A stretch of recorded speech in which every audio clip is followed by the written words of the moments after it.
You're listening to The Jacob Valk Show. He's breaking down the latest and greatest in sports as only he can. Follow him on Twitter at RealJacobValk. Here he is, Jacob Valk.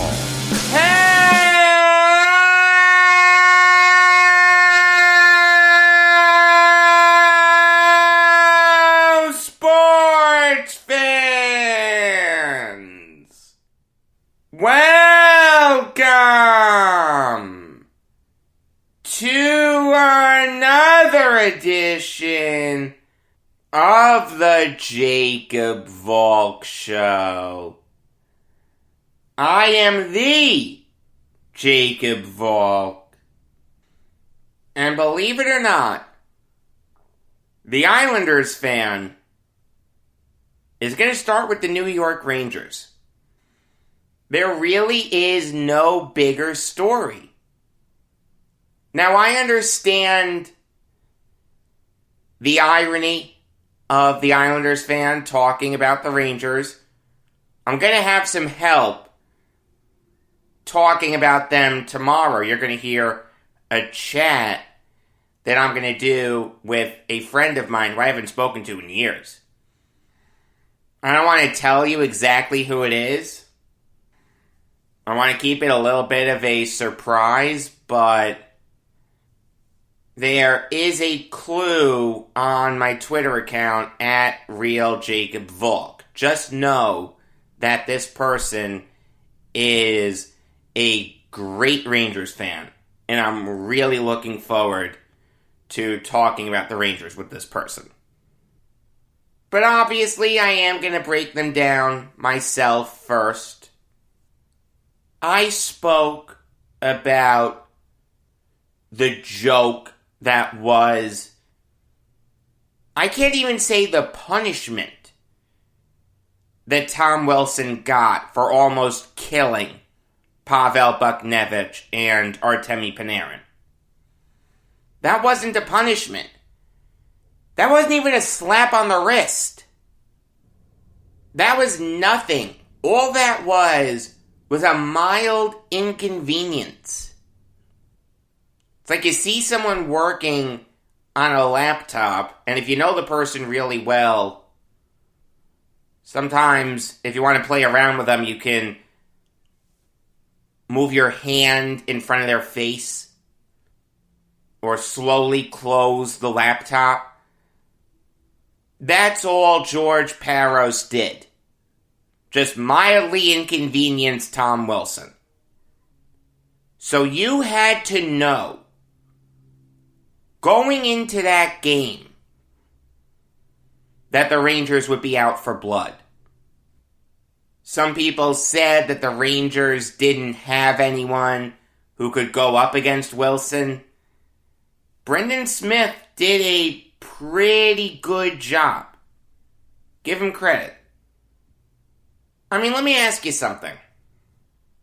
The game yesterday featured 5 fights and 3 misconducts in just the first period.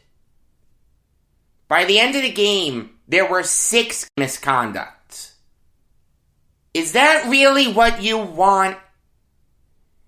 If you're the NHL, if you're Gary Bettman, if you're George Parros, is that really what you want? You had the chance to nip this thing in the bud, suspend Tom Wilson for, at the very least, the rest of the regular season and some or all of the playoffs.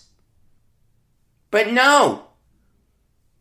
You just docked him $5,000.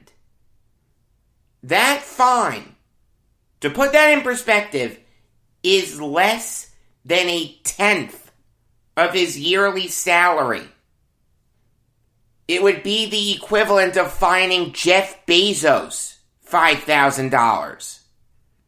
It's nothing. He's not going to feel it. You had the opportunity to severely punish Tom Wilson.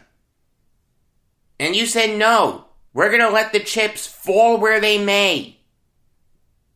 It was such a joke what the NHL Department of Player Safety did that the Rangers team actually issued a statement calling for the removal of George Parros. I have never heard of a team issuing an official statement calling for the removal of a high-ranking executive from their league. That would be the equivalent of the Brooklyn Nets calling for Mark Tatum's removal. Mark Tatum, Deputy Commissioner of the NBA. Is this what you wanted when you punted on properly disciplining Tom Wilson? You wanted the team to call for your removal as head of player safety? You wanted a line brawl to start the game? You wanted 6 fights in the first period?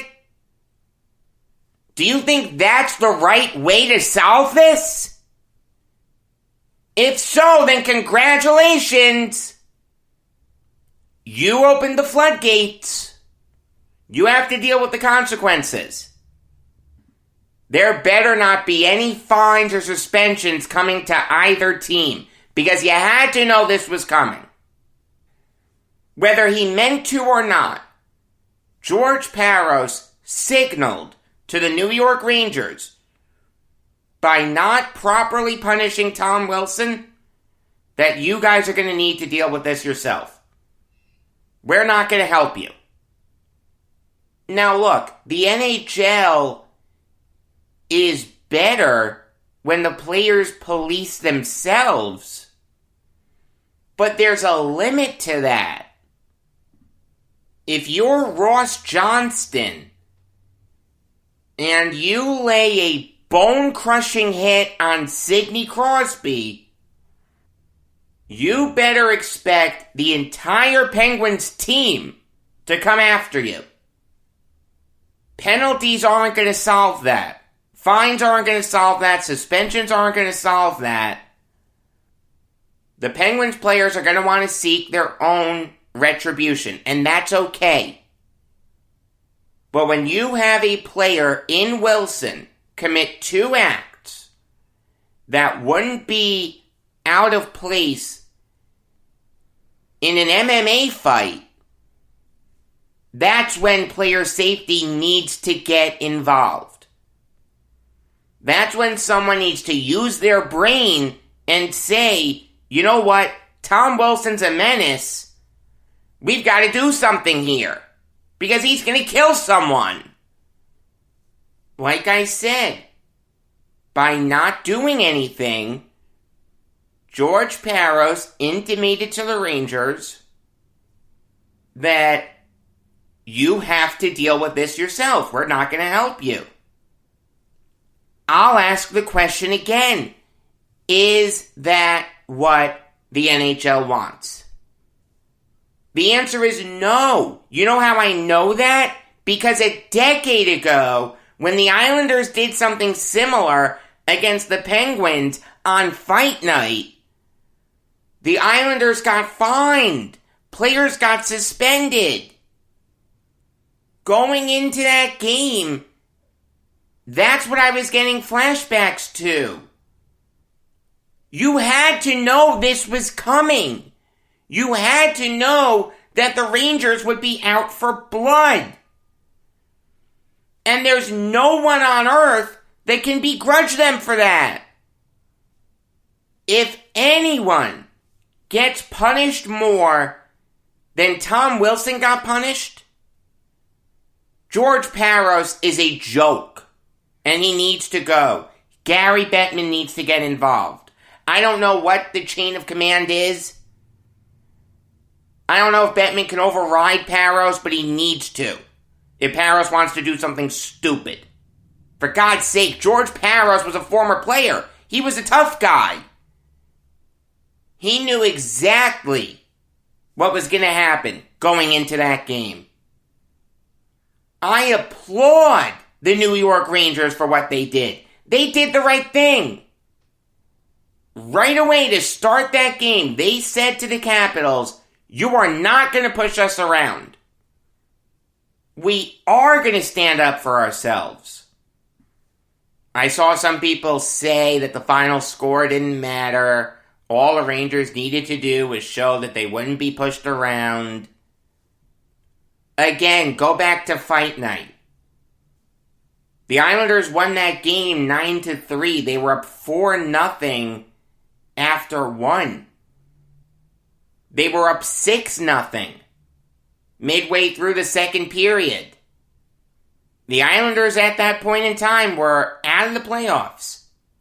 There was no way that they were going to mount a magical run and sneak into the playoffs. Trust me, I remember that team vividly. It's kind of easy for the Capitals to say, hey, good for you guys. You got into some fights. Congratulations. Look at the final score. We won. That's all that matters. That's all history will remember. TJ Oshie got a hat trick the first game after his father died, and we were able to win for him. That's really all we care about. I think a win would have done more to tick off the Capitals and show the rest of the NHL that you mean business than standing up for yourself and losing. I agree with the sentiment that it was more important to stand up for yourself, but winning was a part of it also. Oh, and I do have an update. The Rangers got fined $250,000 because of their statement about George Parros. Yeah, you had to know that was coming. I don't mind that. The NHL had to do something. You can't have teams doing that. But the Rangers wanted to make their displeasure known, and if James Dolan was willing to pay a fine to send a very strong message, a correct message, sure, let him do it. The Rangers played yesterday's game with another cloud hanging over their head. Before the game, they fired their president, John Davidson, and their GM, Jeff Gorton. They are both being replaced by Chris Drury. The former Ranger and Sabre is now the president and GM of the Rangers. Now, let me just say that Chris Drury is incredibly qualified to take over the Rangers. He had been in their front office since 2015. He was the GM of Team USA for the World Championships. There have been rumors that Drury has been sought after by other teams looking for new GMs. No one is doubting Chris Drury's qualifications. He'll do a solid job. But to fire Davidson and Gorton? That's tough. I'm not sure I can get behind that.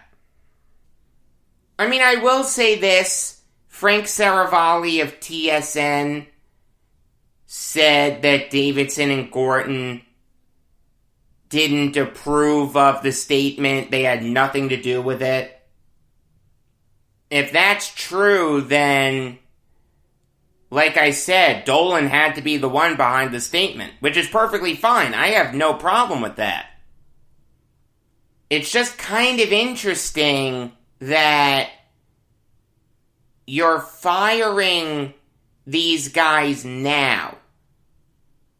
Before yesterday, the Rangers had 3 games left in the season. There's a lot of stuff going on with the Rangers right now. You've got Panarin out for the year. You have the revenge game yesterday. Obviously, you have the statement. Why add more drama to the Rangers? If you're going to do this, do it after the season. Let people calm down. Chris Drury wasn't going to go anywhere. And then make this move. It is worth noting that Darren Dreger said that the timing of this is just coincidental. Dolan just felt that the Rangers underachieved. It has nothing to do with anything surrounding Tom Wilson. It's just a coincidence. Well, that's all well and good that you made the decision to fire these guys before Tom Wilson happened. But again, why are you inserting more drama into the Rangers? You've got to wait until everyone calms down. Let them finish out the year. I mean, I will say this.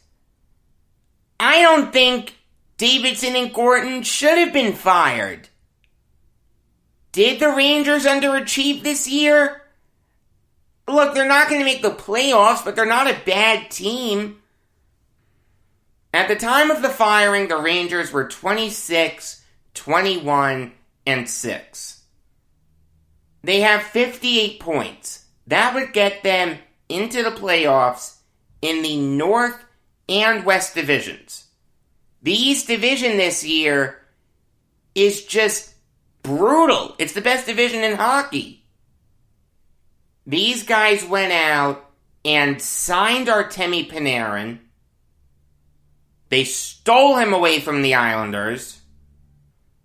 They traded Brady Shea. They traded Elias Anderson. Have they made some questionable moves? They signed Anthony DeAngelo to a big extension. Couldn't even make it through the first month of the season.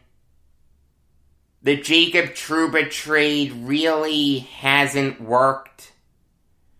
Neil Pionk has turned into a really good defenseman for the Jets. I was never crazy about that trade. But look, they did draft Lafreniere.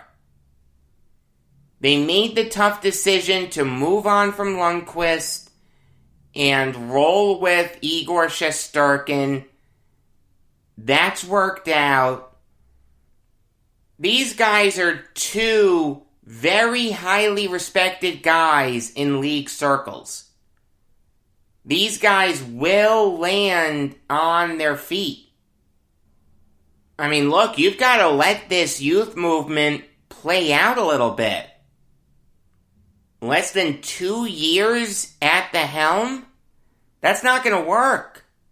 I understand that the youth movement started before Davidson went back to the Rangers, but once you go down that path, you've got to let it play out. You can't say that you felt you underachieved when you're still going with the youth movement. I don't like the decision to fire Davidson and Gorton. I think Drury will do a solid job. I'm not going to say that James Dolan is ruining the Rangers just like he ruined the Knicks. But it's tough for me to get behind this move. Again, I'm really looking forward to the chat that I'm going to have tonight about the Rangers that you're going to hear tomorrow. It'll be really fun to get an inside perspective on the Rangers. Alright, now I'll give you some MLB Valk talk. And we had a no-hitter, John Means, threw the first no-hitter in Orioles history since 1991. It was the first complete game no-hitter in Orioles history since 1969, when Jim Palmer went all 9 innings. In 91, Bob Milwaukee started the Orioles no-hitter. He went 6 innings. Mike Flanagan pitched the 7th. Mark Williamson pitched the 8th. And Greg Olson pitched the 9th. Interestingly enough, both of those no-hitters were against the Athletics.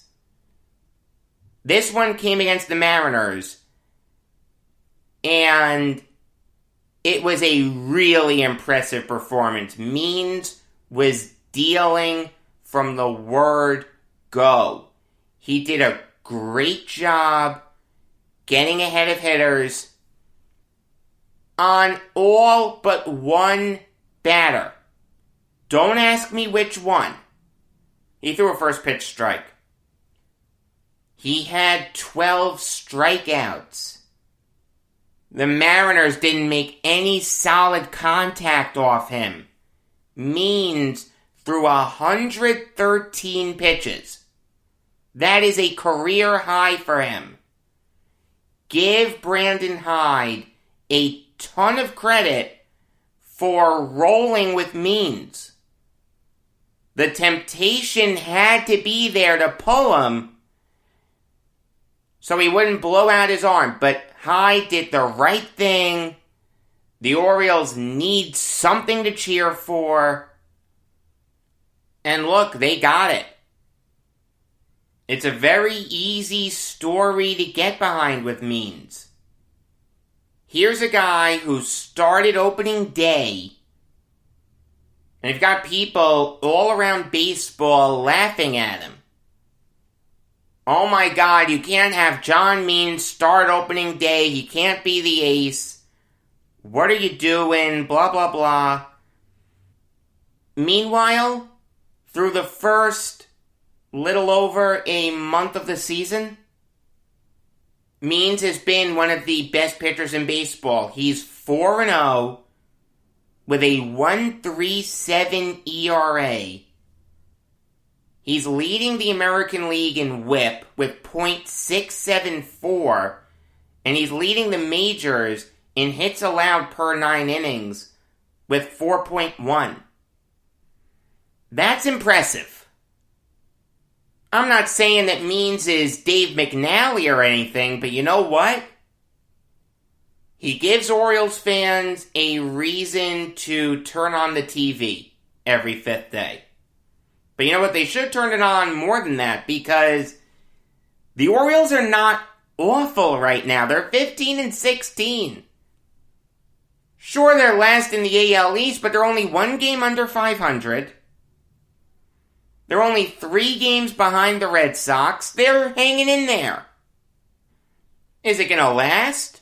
Probably not. But enjoy the ride while you still can.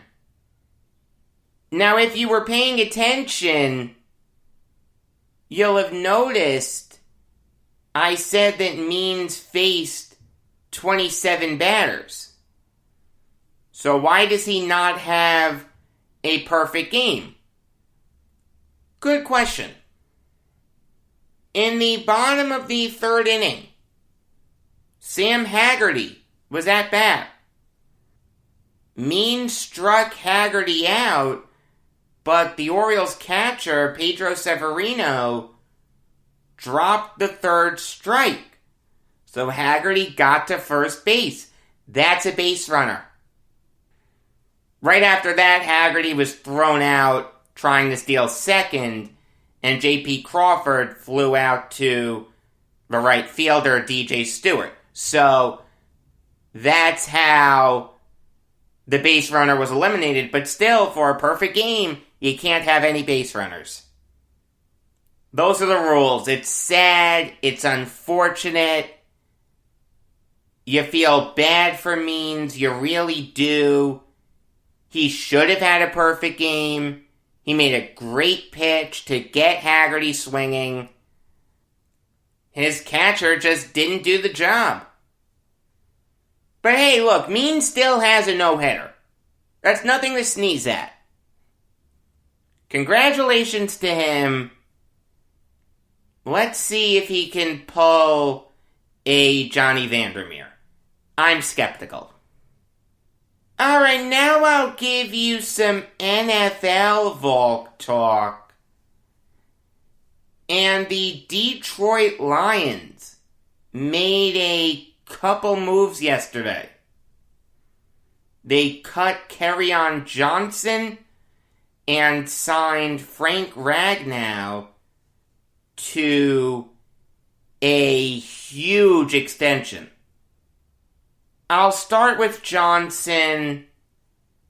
The Lions did have a cluttered running back room. Obviously, they still have DeAndre Swift. They signed Jamal Williams.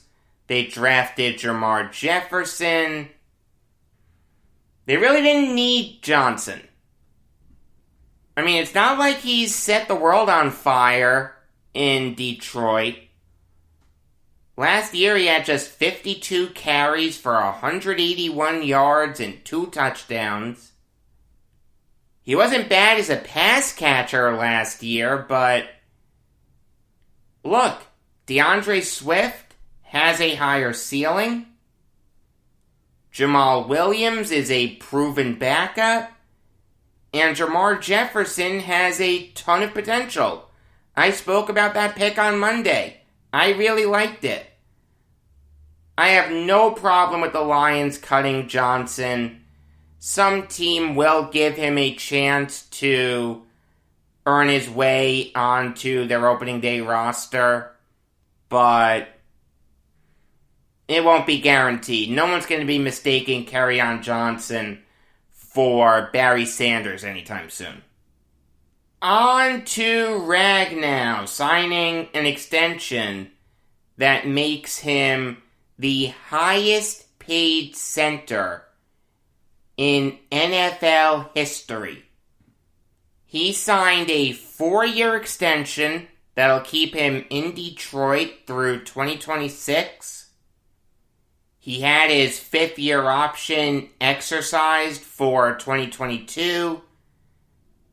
Now he's tied up from 23 to 26 at an AAV of $13.5 million. That is $54 million in new money. $25.5 million of that is guaranteed. In terms of AAV, he's the highest paid center in NFL history.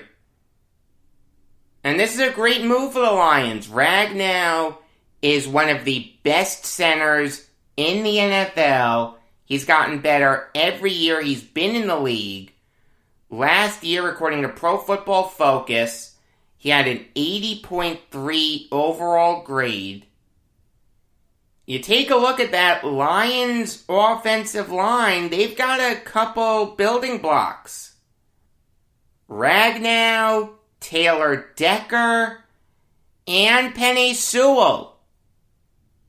If they can get good guard play, that can be one of the best offensive lines in the NFL. I mean, I'll say this. I didn't think Jonah Jackson had a bad rookie season. 57 overall grade, according to Pro Football Focus. I've seen worse rookie years than that. I don't know who's going to start at right guard, if it's going to be Logan Stenberg or Tyrell Crosby. But that Lions O-line has the potential to be something special. It'll be interesting to see what Jared Goff does with it. Moving on now to the Washington football team signing a couple veterans in Lyndon Stevens and Dion Yelder. And these moves make sense for Washington. Stevens, in limited time last year for the Seahawks, played well at corner. I understand only 35 snaps, okay? I get that. That's less than a full game. But he had a 63.4 overall grade. He's always been a good tackler. Not a great special teamer. But I think there can be a role for Stevens in the NFL. I don't mind Washington bringing him in. And I definitely don't mind them bringing in Yelder. Here's a guy who won a ring with the Chiefs in 2019. He's actually a good blocking tight end. There's a role for him in the league, let me tell you. You take a look at Washington's depth chart at tight end. Besides Logan Thomas, it's dreadful. Tamarick Hemingway, Marcus Baugh, Tyrone Swoops, and Samus Reyes? Who the hell are these guys? They drafted John Bates in the 4th round. I didn't mind that pick. He's making the team, but let me tell you, there's a real chance for Yelder to make the team also. Thomas, Bates, and Yelder. I don't mind it. That's not great, but it's not awful. It's better than it was a week ago. Let's put it that way. Solid job by Washington. Speaking of the Chiefs, they brought in Will Parks on a 1-year deal worth $1.13 million. And this is a good move for the Chiefs. They could have stood to add some depth at safety. Behind the Honey Badger and Sorensen, the only guy who they have that kind of scares me is Juan Thornhill. So the Chiefs added a proven veteran in Parks, a guy who had a 57.5 overall grade last year, according to Pro Football Focus. I'll take that from a backup safety. That's perfectly fine. You're not going to get Paul Krause as your backup safety. The one thing that scares me is when Parks went to the Eagles, he really struggled. Then he played the last 4 games of the Broncos season. He went back to Denver. And that's when he turned his year around. I'd be a little concerned about that, but for a shade over $1 million, take the chance. Obviously, the Chiefs know the Broncos well. They play in the same division. I don't mind them signing Parks at all. It's a good move, and it could work very easily. Moving on now to the Lions, signing Darren Fells. I wanted to keep this separate from Johnson and Ragnow because Fells is a lesser name, but it's still important to talk about. This is a good move by the Lions.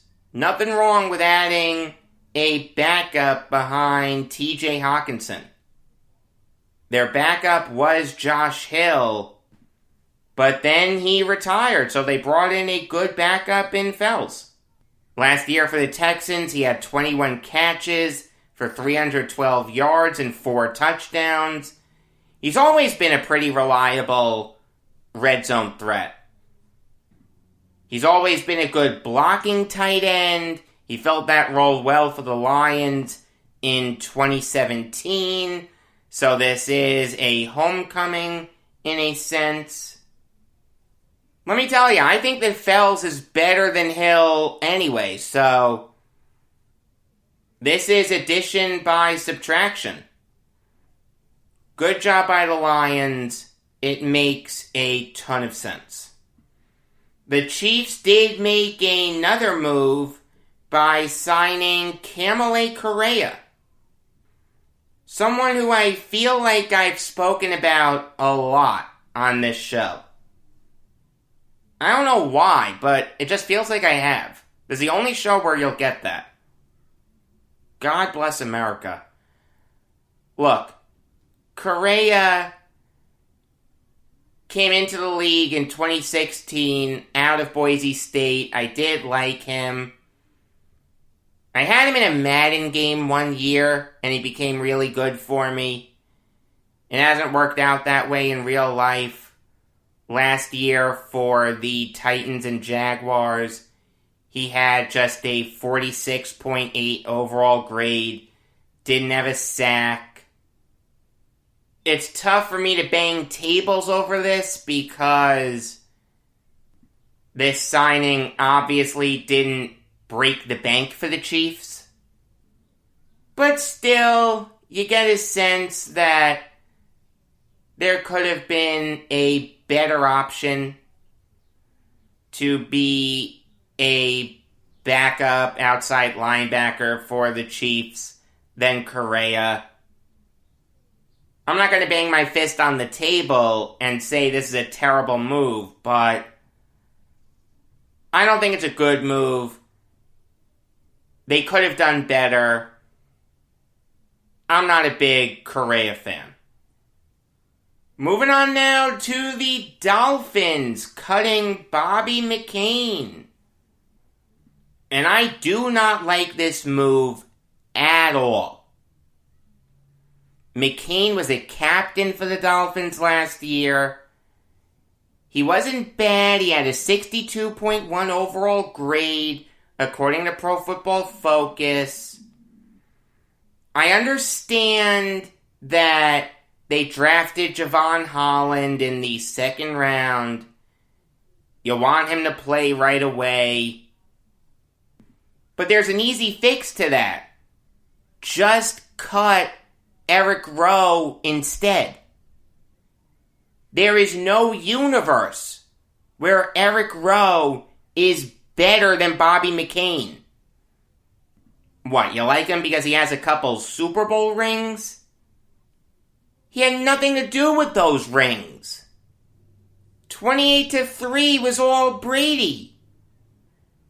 And he didn't even play in Super Bowl 53. You can't tell me that Eric Rowe is better than Bobby McCain. No way on earth is that true. Bad job by the Dolphins.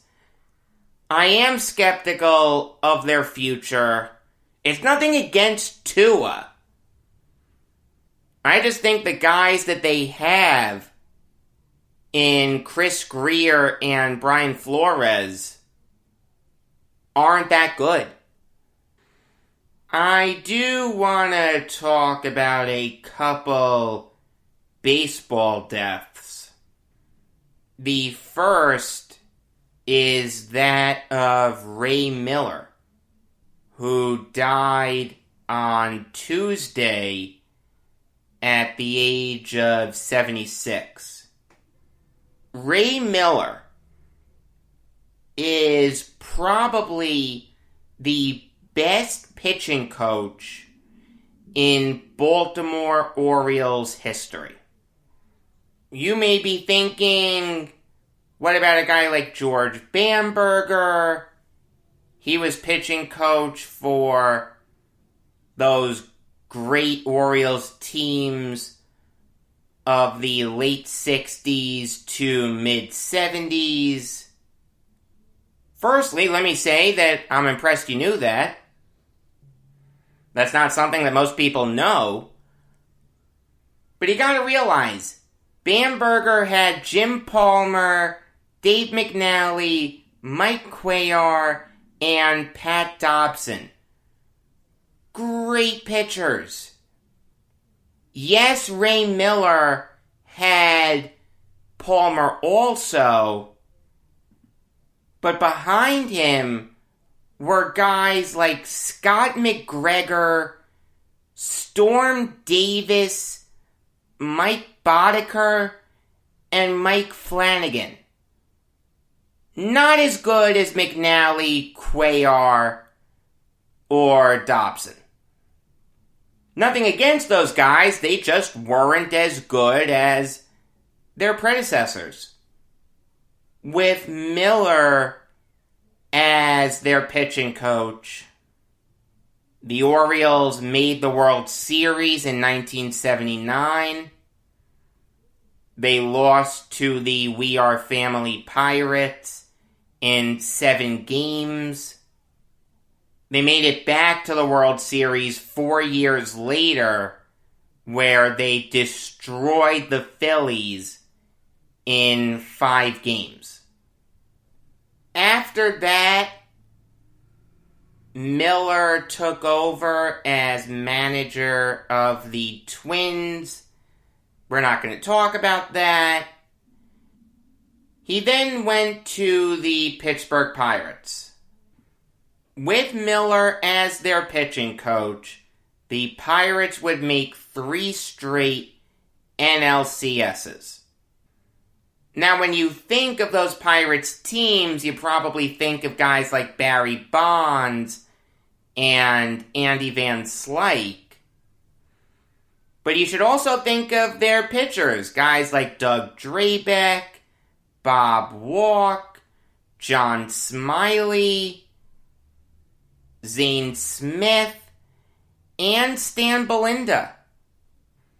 Miller was an integral part of why those Pirates teams were so successful. He did elevate their pitching staffs. Now, he would go back to the Orioles. He was their pitching coach in 97. The Orioles lost to the Indians in 6 games in the ALCS. But again, the pitching staff was great. Mike Mussina, Scott Erickson, Jimmy Key, and Scott Kamenicki. Actually, I just realized this. All 4 of their starters also played for the Yankees. That's pretty interesting. The Orioles also had a great bullpen that year. Randy Myers had 45 saves. When Davey Johnson resigned or was fired, it was really a forced resignation, the Orioles kept it in the family and named Ray Miller as their manager. Again, we're not going to talk about that. Some guys just can't make the transition to manager. They're better coaches than they are managers. That's okay. That was Ray Miller. He had a really, really good career as a pitching coach. He's in the Baltimore Orioles Hall of Fame. For my money, he's the best pitching coach in Orioles history. What he was able to do with, I don't want to say lesser talent, but guys who weren't superstars, is incredibly impressive.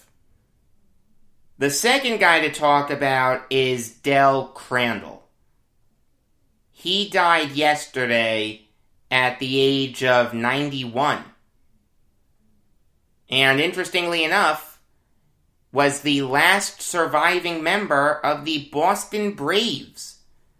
I did not know that. Thank you, Wikipedia. In an era with guys like Roy Campanella and Yogi Berra, Crandall could have been overshadowed. And sure, maybe he's been lost to history a little bit, but at the time, you knew how great Crandall was. His career really took off in 1953. He served in the Korean War, came back, and immediately became the Braves' starting catcher. His first 4 years in that role, he made the All-Star team. Yeah, he wasn't the greatest hitting catcher ever, but he did hit for power. From 1953 to 1960, he hit at least 15 home runs each year. In that time span, he made the All-Star team every year except 1957. Funnily enough, 57 would be the year that Crandall got his World Series ring.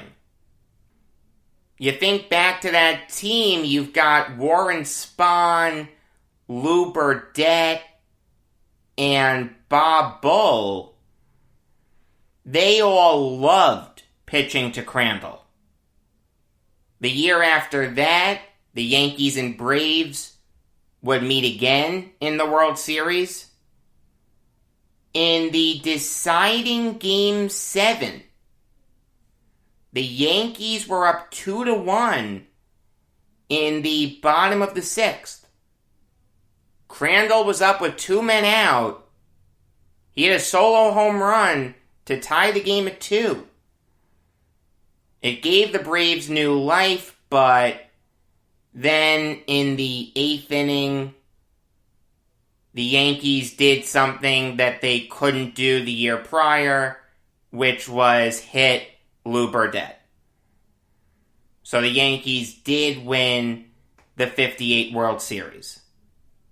In 1961, Crandall was penciled in as the Braves starting catcher. Once again, why wouldn't he be? But he suffered a devastating shoulder injury. He only played in 15 games, so that opened the door for a man by the name of Joe Torre to get regular playing time. Now, Torre wouldn't become the Braves' regular starting catcher right away. It was Crandall in 62, but then the Braves made Torre the starting catcher in 63, and Crandall wound down his career as a backup catcher for the Braves, Giants, Pirates, and Indians. He retired with the 4th most home runs in National League history by a catcher, the 4th most games caught in National League history.